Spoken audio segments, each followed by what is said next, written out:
Welcome to Nanak classes. दोस्तों, Nanak classes के YouTube channel पे मैं निशान आपका एक बार फिर से स्वागत करता हूं।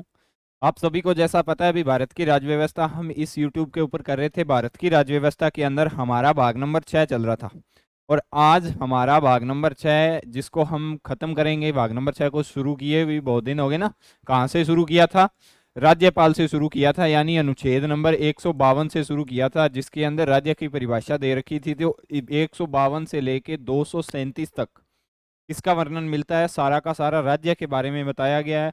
पूरा का पूरा भाग, जितने भी अनुच्छेद बनते हैं, एक एक अनुच्छेद की व्याख्या करवाई आपको बाय डिटेल। ठीक है, तो आपको सारे के सारे अनुच्छेद 201 अनुच्छेद नंबर 1 से शुरू किया था, 1 से लेके 237 तक आज कवर हो जाएंगे आपके। यानी भाग, कितने भाग हैं टोटल? 22 भाग हैं टोटल। 22 में से आज आपके 6 कवर हो जाएंगे। पीछे कितने रह जाएंगे? पीछे रह जाएंगे 16 भाग, जिसमें से सारे के सारे एक एक वीडियो या दो दो वीडियो के भाग हैं। कोई भाग नंबर 6 तक की था। देखो आप, 6 भाग के अंदर 237 अनुच्छेद निपट जाती हैं 6 भाग के अंदर। ठीक है, और पीछे कितने भाग बचे हैं? पीछे 16 भाग बचे हैं। और अनुच्छेद कितने बच गए? अनुच्छेद बच गए लगभग लगभग 162। इतने के अनुच्छेद बच रहे हैं ना, इतने की अनुच्छेद बच रहे हैं। तो आप हिसाब लगा लो भी कितने अनुच्छेद थे और कितने भाग थे। ठीक है, भाग नंबर 6 की आज पूरी तरह से खत्म हो जाएगा। तो देखते हैं भाग नंबर 6 के अंदर क्या दे रखा है। भाग नंबर 6 के अंदर अनुच्छेद 232 को पढ़ते हैं।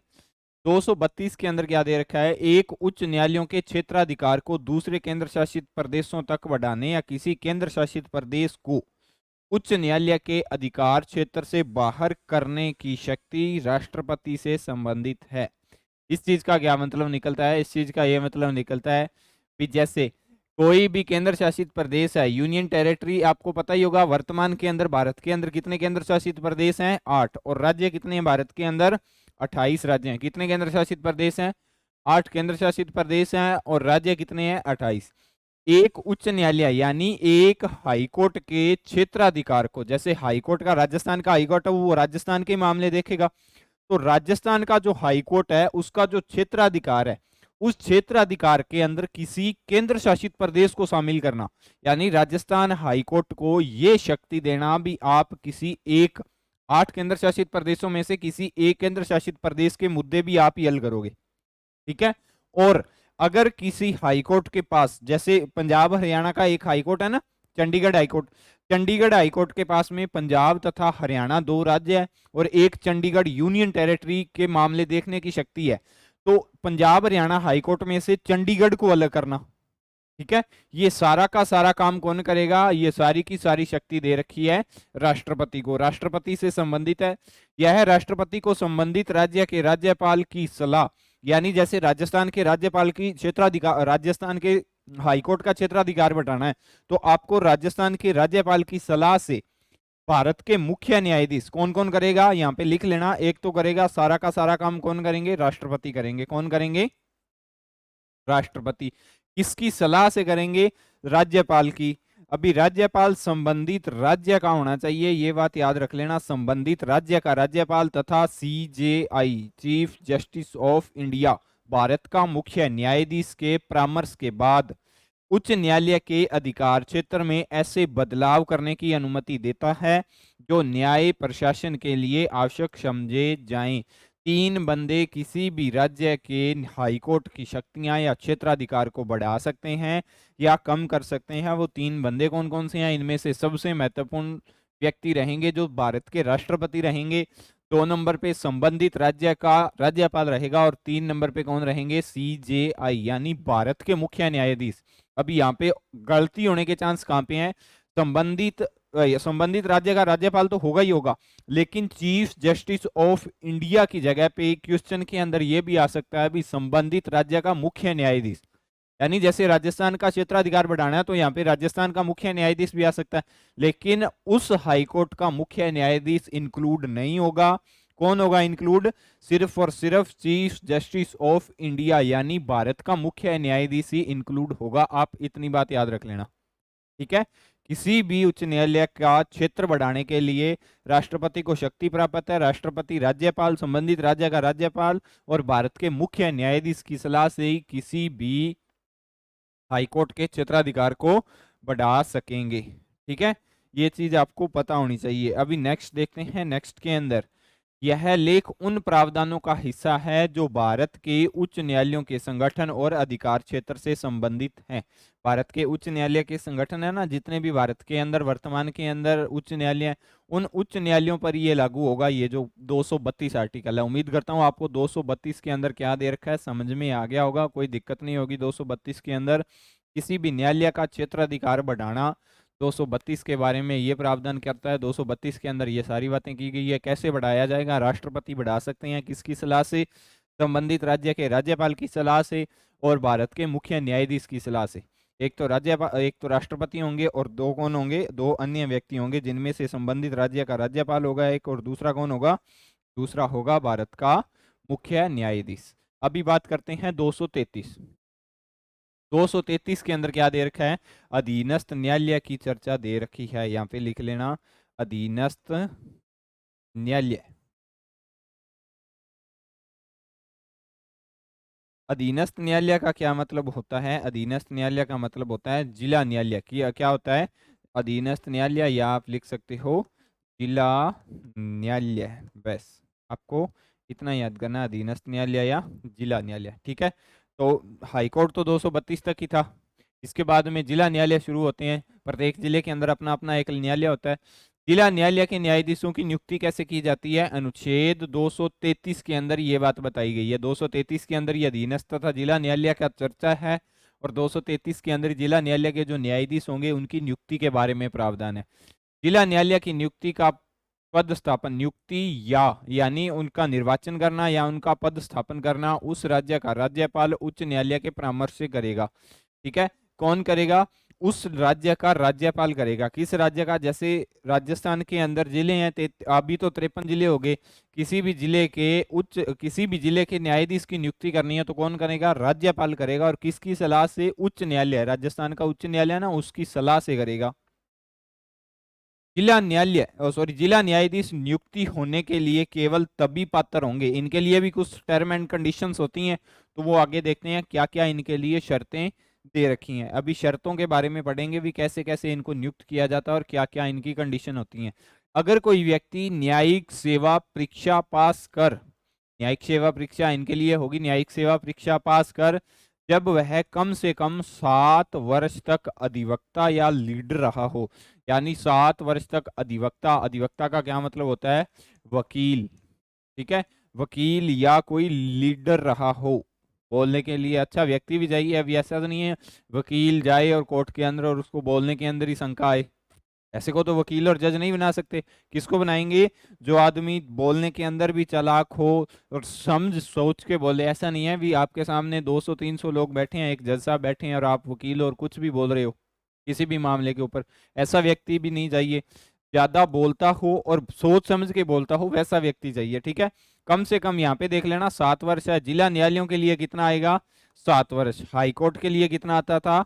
10 वर्ष आता था। इन दोनों के अंदर अंतर है 3 वर्ष का, तो ये आपको पता होना चाहिए। ठीक है, गलती यहाँ पे ही होती है ज्यादा। और उसकी नियुक्ति के लिए उच्च न्यायालय ने सिफारिश की है। उसकी नियुक्ति के लिए किसने सिफारिश की है? यानी एक तो उसके पास में न्यायिक सेवा परीक्षा उसने पास कर रखी हो, 7 वर्ष का उसको अनुभव हो, और तीसरी कंडीशन इसकी ये हो जाती है अभी उसकी नियुक्ति के लिए उच्च न्यायालय, यानी उस बंदे की नियुक्ति के लिए उच्च न्यायालय ने सिफारिश की हो भी, हाँ ये बंदा सही लग रहा है, इस बंदे की आप नियुक्ति कीजिए। ठीक है, अनुच्छेद 233 के कुछ पार्ट हैं। 233 का पार्ट नंबर 1 के अंदर कुछ जिला न्यायालयों की नियुक्तियों का और उनके द्वारा किए गए निर्णयों आदि का विद्यमानकरण होता है। ये क्या होता है, ये आगे समझते हैं। इसके अंदर दे रखा है उस व्यक्ति की जो राज्य की न्यायिक सेवा में पहले से ही है, यानी जो राज्य की राज्य की न्यायिक सेवा के अंदर पहले से ही है, या उस व्यक्ति की जो कम से कम 7 वर्ष तक अधिवक्ता या लीडर रहा हो, ये कंडीशंस है। सेकंड नंबर के अंदर किसी राज्य में जिला न्यायाधीश के रूप में अनुच्छेद 233 या अनुच्छेद 235 जो आगे आएगा के उपबंधों के अनुसार न करके अन्यथा नियुक्ति, पदस्थापन, पदोन्नति तथा अंतरित किसी व्यक्ति द्वारा या उसके सक्षम संविधान का 20वां संविधान संशोधन अधिनियम 1966 के प्रारंभ से पहले प्रयुक्त अधिकारिता की पारित कर दिए गए हों, यानी ये कंडीशंस होती हैं। और ये सारी की सारी कंडीशंस किसके अंदर बताई गई थी? ये बताई गई थी 20वां संविधान संशोधन। कौन सा संविधान संशोधन? 20वां संविधान संशोधन, जो कब किया गया था? ये किया गया था 1966 को। कब किया गया था? 1966 को किया गया था। कौन सा संविधान संशोधन था? 20वां संविधान संशोधन था। इन सारों के अंदर ये बातें बताई गई है। भी जिला न्यायाधीश के रूप में अगर कोई व्यक्ति कार्य करना चाहता है तो संबंधित राज्य का राज्यपाल और हाईकोर्ट, संबंधित राज्य का हाईकोर्ट उसके लिए कार्य करेंगे। ठीक है। किए गए निर्णय, डिग्री, दंडादेश, आदेश और किए गए अन्य कार्य या कार्यवाही की बाबत केवल इस तन्य के कारण कि ऐसी नियुक्ति, पदस्थापन, पदोन्नति या अंतरण उक्त उपबंधों के अनुसार नहीं किया जाएगा। यह नहीं समझा जाएगा कि वह अवैध, अधिमान्य है, कभी भी अवैध या अधिमान्य रहा था। यानी इस संशोधन के अंदर क्या कहा गया था? इस संशोधन के अंदर कुछ प्रावधान करके ऐसे कहा गया था भी अगर कोई व्यक्ति अयोग्य घोषित बाद में होता है, पहले उसकी नियुक्ति कर दी जाती है, तो उसके द्वारा किए गए कार्यों को अवैध घोषित कर दिया जाएगा। ठीक है। क्योंकि अगर आप अयोग्य रहोगे, आपने कोई फैसला सुना दिया, अभी जज का काम तो फैसले सुनाना ही होता है, और आपका एक फैसला पता नहीं कितने लोगों की जिंदगी के ऊपर भारी पड़ता है। ठीक है। तो जज होना चाहिए ना, तो उसकी जो उसका जो एलिजिबिलिटी होती है वो पूरी तरह से क्लियर होनी चाहिए। उसके अंदर कोई प्रत्यारोप आरोप का कोई मैटर ही नहीं होना चाहिए।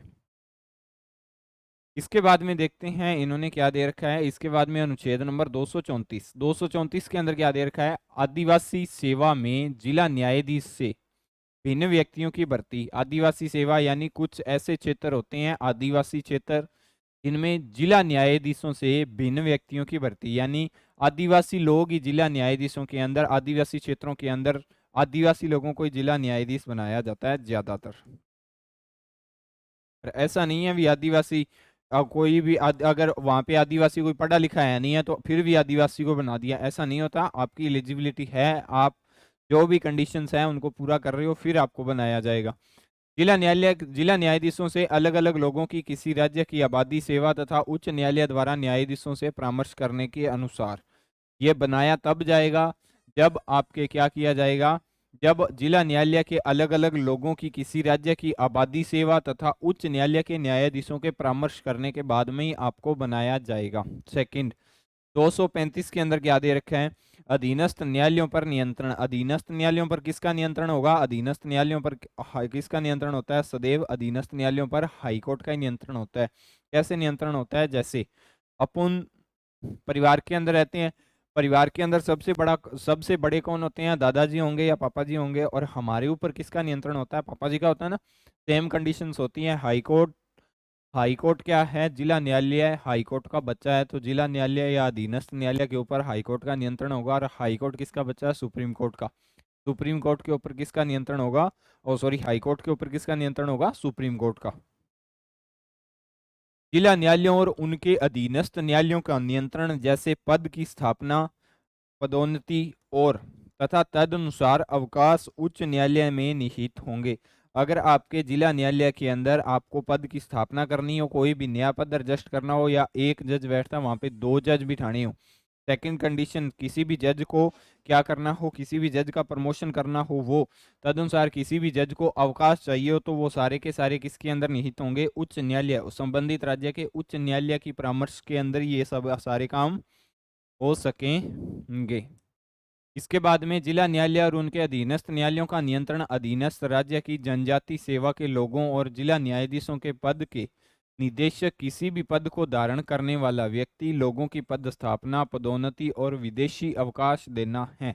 यानी अगर कोई ऐसा व्यक्ति, आपने क्या कर दिया? किसी भी व्यक्ति को क्या कर दिया गया? किसी भी व्यक्ति को न्यायाधीश बना दिया जिला न्यायालय के अंदर, तो आपका इतना नियंत्रण भी नहीं हो जाएगा अभी आप किसी भी व्यक्ति से धक्के से ही काम करवा रहे हो।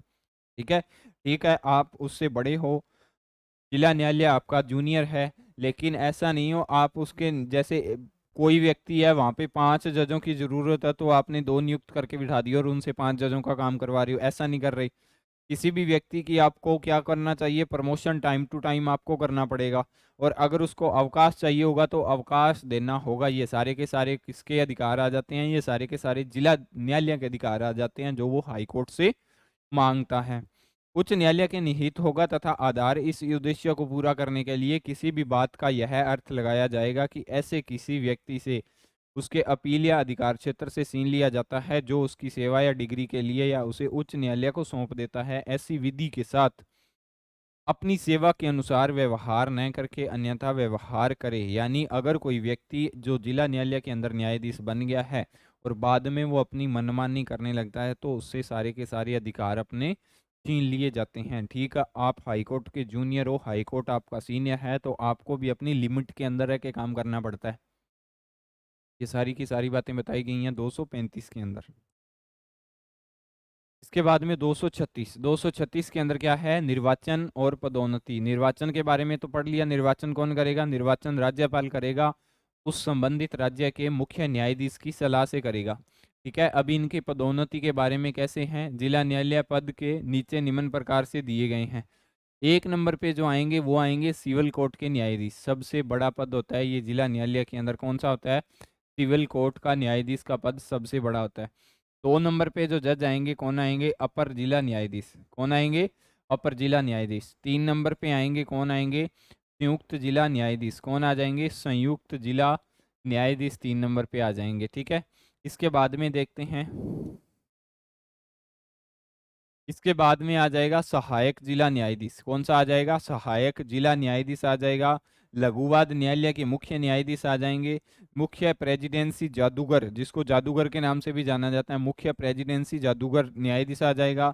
इसके बाद में अपर मुख्य प्रेसिडेंसी मजिस्ट्रेट आ जाएगा, फिर अपर स्तर न्यायाधीश, और लास्ट के अंदर सहायक सत्र न्यायाधीश आ जाएगा। यानी जिला न्यायालय के अंदर इतने जज बैठते हैं, 3 और 6 9 जज बैठते हैं। यानी जिला न्यायालय के अंदर अगर आप न्यायाधीश हो तो आप 9 पदों पर रहकर काम करने का आपको मौका मिलता है। वो कौन कौन से हैं वो मैंने आपको बता दिया। ठीक है, इसके बाद में अनुच्छेद नंबर 237, कुछ ग्रेड के मजिस्ट्रेट पर उपबंधों के बारे में बताया गया है। मजिस्ट्रेटों पर भी कौन कौन से उपबंध लगाए जाते हैं। राज्यपाल लोक अधिसूचना द्वारा, लोक अधिसूचना द्वारा कौन, राज्यपाल अपवादों और उपांतरणों के अधीनस्थों जो ऐसी अधिसूचना में विनिर्दिष्ट राज्य किसी वर्ग या संगीत के संगीतकारों के संबंध में वैसे ही लागू होते हैं जैसे वे राज्य की राजधानी सेवा में नियुक्त लोगों के संबंध में लागू होते हैं। इस चीज का क्या मतलब निकलता है, जैसे कोई भी किसी भी चीज का, जैसे कोई संगीतकार है तो उसका पैशन क्या हो जाएगा, अभी वो गाने ही गाता है, ऐसा ही होता है ना, अभी वो गाएगा ही गाएगा। उसी प्रकार से न्यायाधीश का काम क्या होता है, आप स्वतंत्र रूप से अपनी भूमिका निभाएं। ठीक है, किसी भी पक्ष की विपक्ष की कोई भी चिंता नहीं करनी है। ऐसे नहीं सोचना है भी ये एक पक्ष है जो करोड़पति है और एक बिल्कुल गरीब है, चाहे करोड़पति गलत हो तो आपको करोड़पति को सजा देनी है। ठीक है, ऐसा नहीं है भी आप गरीब को सजा दे रहे हो और वो निर्दोष बाद में साबित होता है, ऐसा नहीं करना। सेम कंडीशन ऐसी है जैसे संगीतकार का उससे संगीत से, उसी प्रकार से न्यायाधीश का न्याय देने के अंदर ही क्या होना चाहिए, प्रावधान होना चाहिए। ठीक है, ये आपकी क्लास थी 237 अनुच्छेद तक। 237 तक थी। 200 कहाँ से शुरू किया था, 232 से लेके आज हमने कवर किए हैं 232 से लेके 237 तक आपको करवा दिया गया है। अभी क्या बचा है, यानी हमारा भाग नंबर जो 6 है वो क्या हो गया है, वो खत्म हो गया भाग नंबर 6।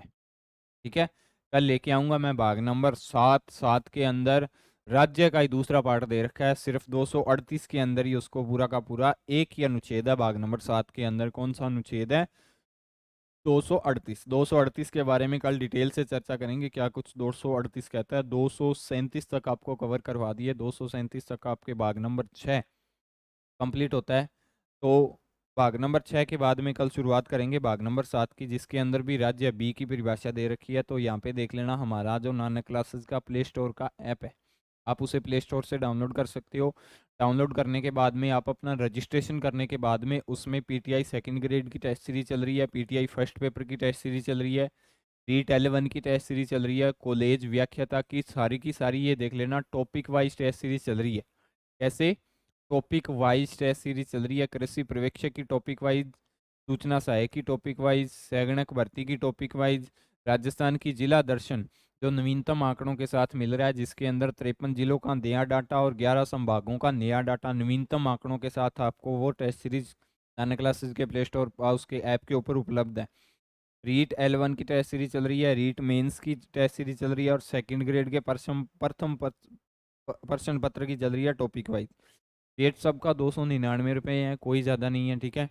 आप अपनी तैयारी को परखने के लिए सबसे बेस्ट फॉर्मूला है, जैसे आपने राज्यपाल पढ़ा तो राज्यपाल पढ़ने के बाद में आप राज्यपाल का टेस्ट निकालो और टेस्ट लगा के देख लो। किसी भी तैयारी की परीक्षा कर रहे हो, किसी भी परीक्षा की तैयारी कर रहे हो, आप टेस्ट सीरीज को ज्वाइन कर लो। एकदम दी बेस्ट कंटेंट इसके अंदर डाला जाता है, ऐसा नहीं है भी, बिल्कुल दी बेस्ट कंटेंट डाला जाता है, तो जिससे आपको तैयारी करने के अंदर बहुत ही हेल्प मिलेगी।